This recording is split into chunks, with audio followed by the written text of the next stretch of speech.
বন্ধুরা সকালে যদি এরকম একটা জল খাবার থাকে, চার হাতে যদি এরকম খাবার থাকে তাহলে তো কোনো চিন্তা ভাবনা কিছুই নাই। আর এই রেসিপিটা খুবই সহজভাবে একটা ডিম দিয়ে কিভাবে আমি এই রেসিপিটা সুন্দর রেসিপিটা বানাইলাম আর কি কি লাগলো সম্পূর্ণই তোমার হাতে শেয়ার করবো। তো চলো দেখে নাও আজকের রেসিপিটা।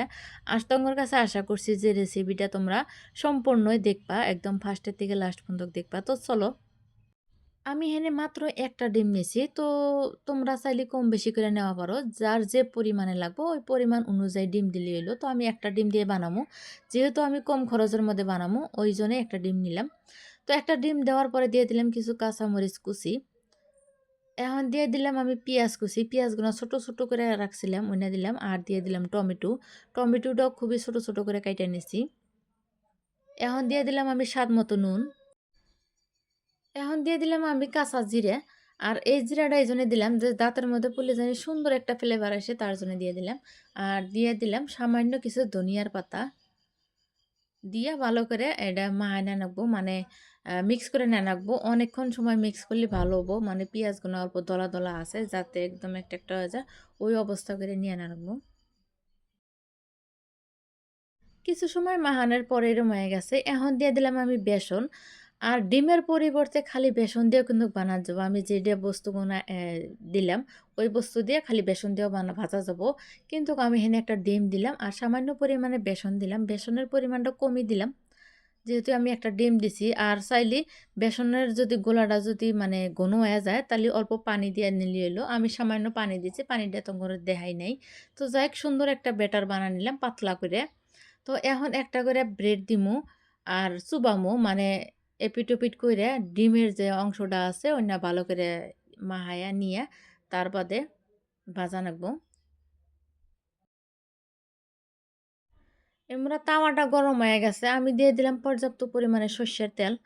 তো আমি এখানে সর্ষের তেল ব্যবহার করছি যাতে সুন্দর একটা কালার আসে ওইজন্যে।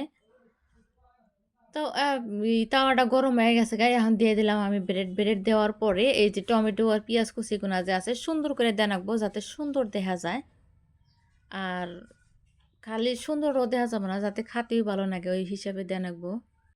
তো আমি মোট ৩ টা ব্রেড নিছি আর ৩ টা ব্রেডের মধ্যে ২ টা দিয়ে দিলাম। আবারও আরেকটা দিয়ে দিমু। তো এবার করে আমি সবগুলাই দিয়া দেওয়ার পরে এই যে উল্টায় পাল্টাইয়া দিতেছি। মানে এক পিঠ অল্প, অল্প হয়ে গেছে গা, ওই অবস্থায় আমি উল্টাইয়া দিলাম।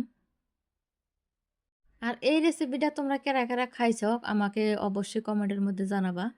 কমেন্ট করতে কিন্তু ভুলবা না। হালকা আছে আমি এপিঠ ওপিঠ করে ভালো করে ভাইজা নিছি। এই যে এরকম হয়ে গেছে গা।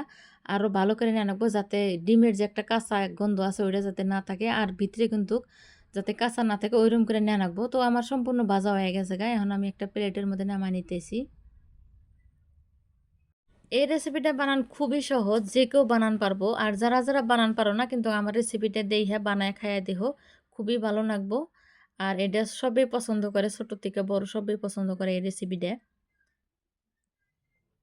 তো বন্ধুরা আমি এই যে সহজভাবে তোমার হাতে যে এই রেসিপিটা শেয়ার করলাম, এই রেসিপিটা কিরম হয়েছে কমেন্ট করে অবশ্যই জানাবা।